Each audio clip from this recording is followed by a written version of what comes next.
lecture room GRO semicolon. Yes, no, you're all here for the Advanced Insular Latinity and all its offspring paper, are you? Yes, good. Now, as you all know, Rosalind Love is off gathering money for the revolution.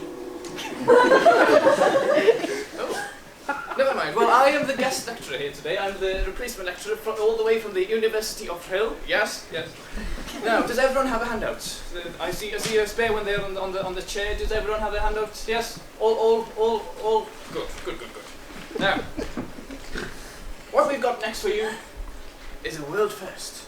Gosh, these Cambridge lectures. Are they all dwarves in Cambridge? Gosh. Never mind. We don't have. So what we've got next for you is a world first. Just last year, my co-worker at the University of Rhyl, Professor Hatrick Pimms-Pillars, and his track team of militant academics at the University of Rhyl discovered a previously unaccounted for manuscript in a dirty fridge in the cellar of Angry Scouse Kebab in Rhyl.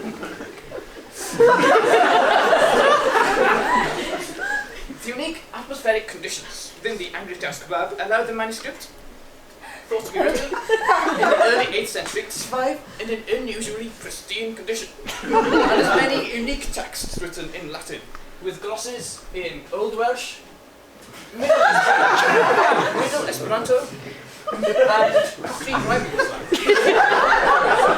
Yes, I know. Because of the protective coating of cheap curry powder and old custard that the manuscript had amassed over time, the book received the name of the Yellow Book of Rhyl.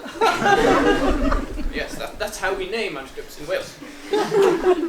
While Hatrick Pimms-Pillars' highly anticipated edition of the Yellow Book is not expected to be published until 2016, I am the co-editor. The University of Rhyl has commissioned the ASNaC Society to give a dramatic rendition of the first text in the manuscript, Navigatio Sancti Bunfi, or the Voyage of St Bunfus, which is, or in the vernacular, Behesawithian Bithian Bunf. With many similarities to the Voyage of St Brendan and other voyage tales, it is certainly an experience. Enjoy!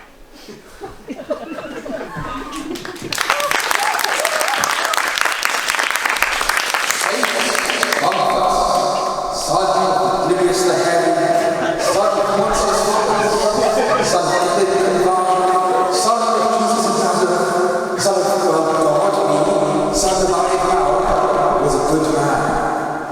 At his birth, on the edges of the cliffs of Cornwall, a massive thunderstorm suddenly arose, and all illegitimate children were turned to lobsters. Soon after his birth, he found a lobster on the banks of the River Mersey, on the pool of livers, which provided ample nourishment for liver-hungry monks. However, one day, as he was sleeping, he was visited in a dream by an angel. What? St Bunfus, you have been a saint, somewhat pious to God, somewhat good, but he has seen fit to grant you a holy vision, a holy quest. Why, oh magnificently clothed angel?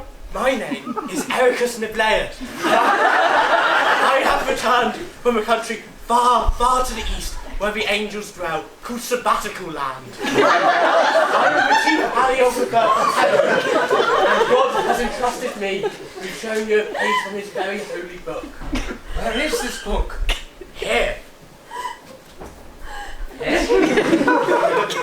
Bear with me a minute. The University of Rhyl, Tom Summers, please. What do they have in Cambridge? Look upon the tremulous hand of God himself. Look at those immaculate diminuendo and incomprehensible ligatures. Very fine ancient script from its early period. Can you tell me what else it has? They have pointy feet. Yeah. Not quite the answer I'm looking for. Can you transcribe it, Cumby? S-T-U-T-L-A. Yeah, not quite. U, S-E-S. Never mind. I will tell you what it says. In a country far, far to the west, beyond the edges of the western seas, lies a holy relic. Many have spoken, many have whispered, but none have reached it. The holy foreskin of Jesus. Jesus! Yes. That which God wishes. Yes, the holy foreskin of Jesus. Gather your 3 closest companions and a boat and set sail. Now it is time for you to return to sleep. Well, if I don't go back to sleep. The offers on you.